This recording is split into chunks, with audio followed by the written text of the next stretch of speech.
Hello. കുറേ ആയി ഒരു വീഡിയോ ഒക്കെ ഇട്ടിട്ട്. അങ്ങനെ ഒരു ദിവസം ലീവ് കിട്ടിയതാണ്, ഒരു ഞായറാഴ്ച. അങ്ങനെ പിന്നെന്ത്, ഉപ്പിലിടാൻ വേണ്ടിയിട്ട് തറവാട്ടിൽ ഉള്ള മാവുമ്മൽ മാങ്ങ പറിക്കാൻ പോയി. ഞാനും കണ്ണനും കൂടിയാണ് പോയത്. മാങ്ങയൊക്കെ ഇങ്ങനെ ലെവലായി വരുന്നുള്ളൂ. മാവുമ്മലുള്ള പൂവൊക്കെ കണ്ടെന്ന് ഇഷ്ടം പോലെ ഉണ്ടാവും വിചാരിച്ചിരുന്നു. പക്ഷേ അത്രയ്ക്കൊന്നുമില്ല, കുറേ കൊഴിഞ്ഞു പോയി. എന്നാലും അത്യാവശ്യം കുഴപ്പമില്ലാത്ത രീതിയിൽ മാങ്ങ ഉണ്ട്. അങ്ങനെ ഇപ്പോൾ പിന്നെ മാങ്ങ പറിക്കാനുള്ള കാരണം എന്താ വെച്ചാൽ ഞങ്ങൾക്ക് ഉപ്പിലിടണം കേട്ടോ. നമ്മൾ കടുമാങ്ങയൊക്കെ ഉണ്ടാക്കുന്നതിനെക്കാട്ടിലും മുന്നേ ഒന്ന് ചുക്കി ചുളിഞ്ഞ പോലെ ആക്കാൻ വേണ്ടിയിട്ട് ഉപ്പിലിടാൻ വേണ്ടിയിട്ടാണ് ഞങ്ങൾ മാങ്ങ ഇപ്പോൾ തന്നെ പറിക്കാമെന്ന് കുറച്ച് തീരുമാനിച്ചത്. അങ്ങനെ എന്താ വെച്ചാൽ നമ്മൾ നാട്ടിൽ അണ്ടി കൂടാൻ കിട്ടുകയെന്ന് പറയും. മാങ്ങേൻ്റെ അണ്ടി സോഫ്റ്റായി നിൽക്കുന്ന ആ ഒരു നേരം, അതാകുമ്പോൾ ഒന്നും കൂടി നല്ല രസമാണ് ഈ ഉപ്പിലിട്ട മാങ്ങയ്ക്കും അതിനൊട്ടോ. കുറച്ച് കഴിയുമ്പോൾ നാര് വന്നു കഴിഞ്ഞാൽ ഇത്രയ്ക്ക് ടേസ്റ്റ് വരില്ല. പിന്നെ പഴുത്തത് തിന്നാനാണ് ടേസ്റ്റ്. ഈ മാങ്ങയാണെങ്കിൽ പഴുത്തത് തിന്നാന്ന് പറഞ്ഞാൽ അപാര ടേസ്റ്റാണ് നമുക്ക്.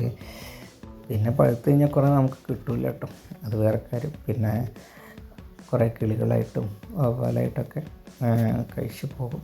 എന്നാലും കിട്ടാറുണ്ടെന്ന് പറഞ്ഞാൽ ഇത് നമുക്ക് ചെത്തി തിന്നതിനെക്കാട്ടിലും രസം അല്ലാതെ അങ്ങനെ തന്നെ ഈമ്പി തിന്നാനാണ് രസം കേട്ടോ. പിന്നെ നമ്മൾ സാധനങ്ങളൊക്കെ ഇട്ട് നേരെ വീട്ടിലേക്ക് വന്ന് അപ്പോഴേക്കും അത് അമ്മ ഒരു ചെമ്പട്ടിയൊക്കെ എടുത്തിട്ട് അതിലേക്ക് മാങ്ങ ഫുള്ളിട്ട് ഞങ്ങളത് കുഞ്ഞ് ഉപ്പിലിടാനുള്ള പരിപാടിയാണ്. ഉപ്പിലിടുക എന്ന് പറഞ്ഞു കഴിഞ്ഞാൽ വെറും ഉപ്പും മാങ്ങയും മാത്രമാണ് യൂസ് ചെയ്യുന്നത്.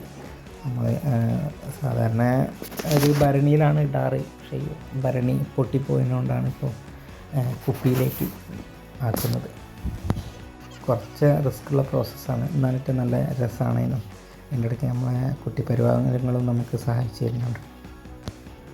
നല്ല നിലത്ത് വീഴാത്ത മാങ്ങ വേണം ഇത് ഉണ്ടാക്കാൻ. നിലത്ത് വീഴാന്ന് പറഞ്ഞാൽ ചതവോ കാര്യങ്ങളൊന്നും ഇല്ലെങ്കിൽ നല്ല മാങ്ങ അടിപൊളിയായിരിക്കും. ചതവുള്ളതും പറ്റായികയല്ല, പക്ഷേ ഇതിൻ്റെ അത്രയ്ക്ക് ഒരു ഭംഗി കിട്ടില്ല അതിന്. നല്ല വെള്ളത്തിലിട്ട് കഴുകി നല്ല തുടച്ച്, വെള്ളത്തിൻ്റെ അംശം തന്നെ പാടില്ല, അങ്ങനെ തുടച്ചെടുത്തിട്ട് ഓരോരോ ലെയറാക്കി വെച്ച് അതിലേക്ക് ഉപ്പ്, കല്ലുപ്പാണ് കേട്ടോ ഞങ്ങൾ ചേർത്ത് കൊടുക്കാറ്. അങ്ങനെ പിന്നെ അത് അടുക്കി വെച്ച് ഇനിയാണ് കാര്യമായിട്ട് എയർ ടൈറ്റായിട്ട് കെട്ടി വയ്ക്കുകയെന്ന് പറഞ്ഞു കഴിഞ്ഞാൽ ഇത് നമ്മളിനി ഒരു 3 മാസത്തിന് മിനിമം എന്ത് ചെയ്യലാണ്, എടുത്ത് തുറന്ന് നോക്കില്ല. അത് കഴിഞ്ഞിട്ട് നമ്മളിത് അച്ചാറിടാൻ യൂസ് ചെയ്യും.